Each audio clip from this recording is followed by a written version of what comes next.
mbokk yi ginnaaw bi ñu leen nuyoo dal leen ak jàmm ci seen jotaayu xibaar yi bismillah li ci gën a fës bokk na si lu jëm ci wàllum politique coalition bi di Benno Bokk Yaakaar ñoom nag amaloon nañu ab ndaje ak taskatu xibaar yi ni ki démb ci guddi ngir ñaawlu rek yenn ci ay kàddu yoo xamante ne yenn ci ay leader yu nekk ci coalition bi di Yewwi Askan Wi ñoo ngi koy daal di xamle ñoo ngi koy daal di yëkkati te ñoom mooy di waa Benno Bokk Yaakaar ñoo xam ne ñoom ñoo rek jël majorité bi foofee ca pencum ndawi réew ma lu mooy loolee itam mandataire bu coalition Yewwi Askan Wi di Déthié Fall moom nag xamle na ni ki tey ci suba ne dañ kaa lank rek ngir mu daal di yër maanaam saytu li nga xamante ne moo di procès verbaux yi tukkee ci bureau de vote yi nga xamante ne ñu ngi ko fi doon amala ni ki dibéet bi ñu daal di weesu laata ñuy daal di publier li di résultat provisoire yi ci élection yooyee ba tey nag li nga xamante ne moom moo di masse électorale bu njiitu réew mi président Macky Sall nag dañoo daal di seetlu ne dafay daal di gën a wàcc rek li ko dalee ci élection présidentielle 2019 ba ci jamono ji ñu li loolee nag li ko waral nekk bokk na ci ay facteurs yu bëri nga xamante ne kii di analyste politique bii di Abdoulaye Mbow daal dinañ ko jàngatal di ngeen ko dégg ci biir xibaar yi bitim réew ak tàggat yaram moo fas yéene buur bi lay jox nuyuwaat leen bu baax a baax xibaar yi dañ koy daal di doore ak njiitu réew mi président Macky Sall nga xamante ne sàkku na rek ci ñii di waa gouvernement bi ngir ñu daal di yombal li nga xamante ne moom moo di ndorteelu liggéey yi jëm ci wàllum tabaxaat hôpital bi di Aristide Le Dantec projet boobee jëm ci tabaxaat hôpital boobee nag ñu ngi ko daal di présenté woon niki fukki fan ak juróom-ñeent ci weerum avril bile daal di weesu établissement de santé boobu nag ñu ngi ko war a tabaxaat rek ci lu tollook espace bu toll si ñetti hectare nekk foofee ca bërëb ya mu nekk ca jamono ji koppar ya nag mu nga war a toll ci juróom benn fukki milliards ci suñuy koppar bés bu daal di antoo nag hôpital boobee dina daal di mën a dalal lu tollook juróom benn ci ay lal yoo xamante ne ñii di malade yi dinañ ci mën a daal di nekk ak lu tollook ñaar fukk ak ñeenti ci ay salle opératoire ñu daal di desandi ba tey ak njiitu réew mi Macky Sall nga xamante ne jiite na ni ki démb lii di conseil des ministres bi moom nag daal dina rafetlu bu baax a baax ci anam yi nga xamante ne moom la ñu amalee fii ci biir réew mi lii di jongante palupu député bi ñu fi doon amala ni ki fanweeri fan ak benn ci weerum juillet bi ñu daal di génn moom moomee sax sàkku na ci ñi nga xamante ñoom ñoo di ministres yi ñu waajal bu baax a baax li nga xamante ne moom moo di installation 14e législature boobee ñu teewlu yaatal yi ak Oumou Kalsoum Diallo. njiitu réewu Sénégal di Macky Sall présidé na conseil des ministres mercredi bi passé nekkoon 3 août ci atum 2022 ci dorintal communication wam bi chef de l'État félicité nañu si ni ñu respecté calendrier électoral bi ak déroulement bu baax bi ci élection législative du 31 juillet bi jàll ci dal gi jàmm ji ak transparence gi ci territoire national ci présence su ay observateurs yu ñu déployé jaaree ko si ay organisation internationale ak société civile chef de l'État mu ngi demandé gouvernement bi waajal ak accompagner installation ci conditions yi gën député wu 14e législature ci yëgal gi communication wam njiitu réewu Sénégal yëgle na ni conseil bi ci lancement jeudi ñetti fan ci weerum août ca Bolabougou ci lu jëm ci travaux wu Agropole Ouest ci lu topp disponibilité études techniques économiques ak foncières financières environnementales yi ñu am njiitu réew mi di Macky Sall jeexal communication wam ci agenda diplomatique ak suivi coopération ak i partenariat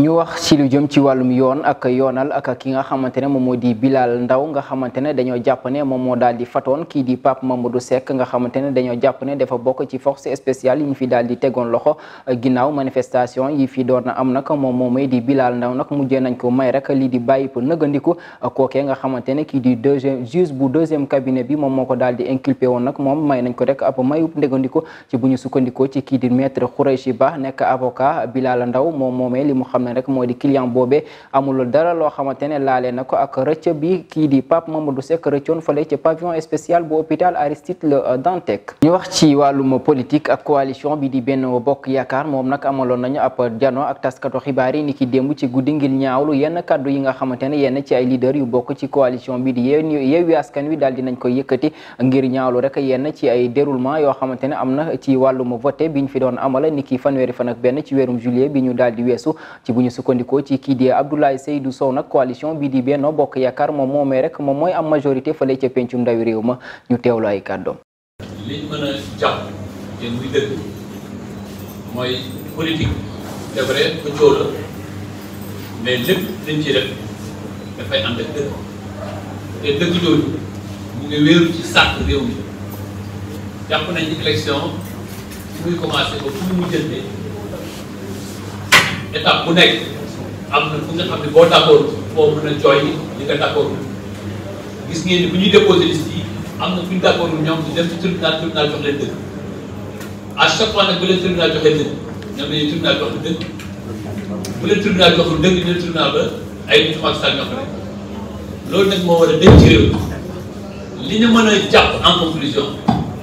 mooy tubaab bi wax rek on peut tromper tout le peuple une partie du temps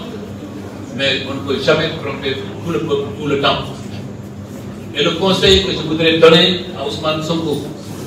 et à ses ouailles, c'est de se dire une fois pour toutes qu'une majorité parlementaire ne se construit pas dans les conférences de presse. Elle se construit dans les urnes et à l'Assemblée nationale. Et ce que révèlent les urnes à partir des résultats que nous avons, c'est que la coalition Benno Bokk Yakaar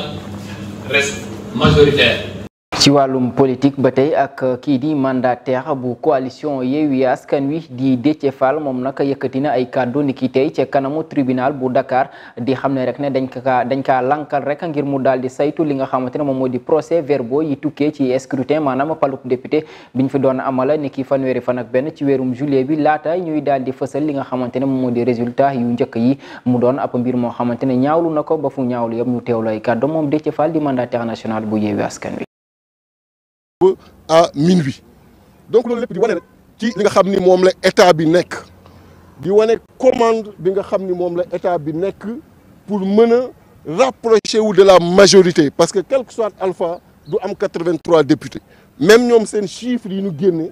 pour jëm direction boobu joxu leen 83 mais tey mënuñu confisquer le suffrage des Sénégalais mënuñu utiliser la commission nationale pour confisquer le suffrage des Sénégalais. Le suffrage des Sénégalais.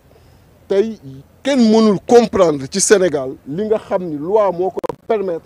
ñii war a tey jii nii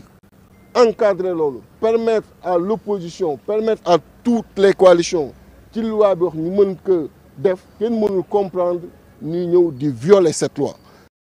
donc loolu mooy li fi am pour vous dire que tant que joxuñ ñu def loolu war précipiter résultat yi à 17h xam leen ni luñ fa génne engagé wul luñ fa génne engagé wul coalition bi parce que droit wu ubbi kees yi xool kees yi droit boobu loi bi moo ñu ko jox te tey jii nii refusé ñu ko. na ko Sénégalais yi xam raison yi mooy démb def nañu loolu tey jii nii mënuñu mayaat ñu def loolu alors que ñoom doon war publier ñu xamal leen ni démb ubbi nañu moo tax ñu xam ni danoo war a gën a ubbi. en plus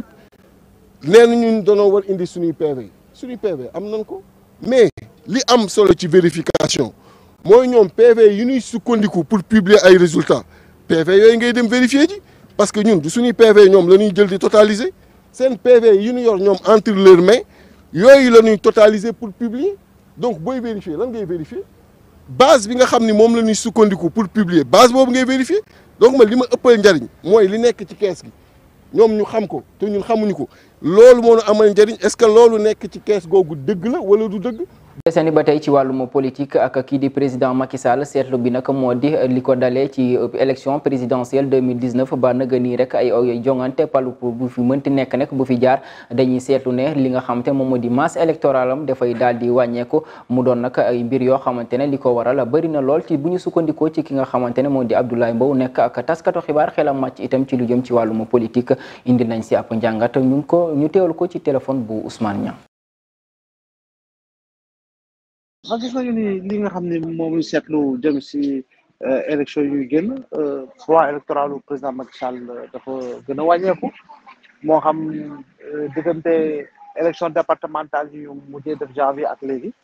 gis nañu Sénégal yu bëri daal ñu ngi koy wan ginnaaw te loolu dañ koy comprendre parce que itam mu ngi daanaka si fukki at ak ñaar soreetu ko jëm si pouvoir bi donc xalaatum yàgg si nguur tam dafa commencé dugg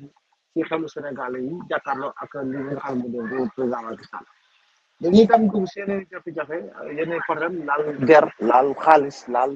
état de droit laal justice bi fukki bakkan ak juróom-ñett yu rot diggante benn at diggante mars 2021 ak juin 2022 l'affaire François Mancabou ba léegi leerul affaire Abdoulaye Diatta bi kon expertise autopsie contre expertise kenn xamul ñu jàpp ni lu si bari justice bi tëddewul njaaxaanaay dundu gu cher bi jafe-jafe yi bari nañu daal ba nga xam ne effectivement Sénégal yi dañuy commencé woon ginnaaw li nga xam ne moo di nguur président Macky Sall par rapport ak li nga xam moo di masse électorale bi ñu ko xamee woon waaye tamit dañuy yokk ni am na l'effet Ousmane Sonko parce que tamit Sonko il faut quand même gars yi di ko bàyyi xel il a le vent leader politique jeune la boo xam ne daw yi dañ koy bàyyi xel nekkul woon candidat si campagne bi te gis nga fu mu dem mbooloo gi ko topp donc loolu lépp daal buñ ko dëxëjee dañuy jàpp ni effectivement bokk na si daal facteur bi tax ñu gis ni am na masse bu am solo daal bu dënk baat li nga xam ne moo di kujje. ñu àddu jëmale ci leneen ak diggante yi nga xamante ne moom mooy dox ci diggante ñi faral di nekk ci kër yi di liggéey ak seeni patron nag dañuy daal di seetlu ne dafay bëri loolu rek lu muy daal di ñagas mu doon ab mbir moo xamante ne rek ñu bëri dañ koy ñaawlu bu baax a baax ñu teewlu yaatal yi ak Yvon Aka. diggante jànk yi di liggéey ci kër yi ak seeni patron nekk na lu doy waar xale yi lu ñuy dund ci këru patron yi jaaduwul ñi ci bëri ay xale yu nga xam ne ñoo leen di jàppale ci seeni liggéeyu kër ndaxte ñoo leen di toppatoo seeni doom di leen di seetal seeni kër ak di leen di toggal wante ci kaw loolu xale yi jigéen ñi nga xam ne ñoom ñoo leen di liggéeyal ñu ngi torox ci ay ñaawteefu borom kër yi ndax ñenn ñi ay victime viol lañu moo tax ñu ci bëri dañuy daal di daw wala ñu bàyyi rek seeni liggéey ngir toroxal yooyule gis nañu fi ki nga xam ne moom mooy Sitor Ndour ab responsable politique bu ñu fi dingat mbirum viol ci kaw ki nga xam ne mooy jànkam bi koy liggéeyal ki nga xam ne mooy FN nekk jànk di liggéey ci diwaanu Sacré-Cœur wax naan patron yi dañu soxor rek di leen di toroxal ci anam yi yépp duñ leen jox ñu lekk ba suur duñ leen toppatoo ñoom daal li leen intéressé rek mooy seeni liggéey buñ leen di liggéeyal ba seeni kër set rek lañu amal affaire. ñu tàbbi ci xibaar yi bitim réew yi doo rek fële ca réewum Guinée nag ginnaaw doxum ñaxtu yi fa amoon ni ki ay bés bi ñu daal di génn nag nemmeeku woon nañ fa ñu bëri ñoo xamante ne dañ leen a taal di teg loxo rek te loolee jaarul yoon ñii di seeni avocat yi nag maanaam avocat ñii di waa FNDC ñoom nag ñu ngay liggéey rek ci ay éléments yoo xamante ne ay éléments de preuve la yi ñu jàpp ne ñooñee fi ñu leen a tegee loxo rek dara jaarul ci yoon te ñoom sax daal di nañu rek xam ne preuve yooyee dinañ ko daal di yóbbu ci lu yàggul dara rek fële ca kanamu procureur bu cour pénal international ci lu yàggatul dara lu mooy loole itam fas yéene nañu rek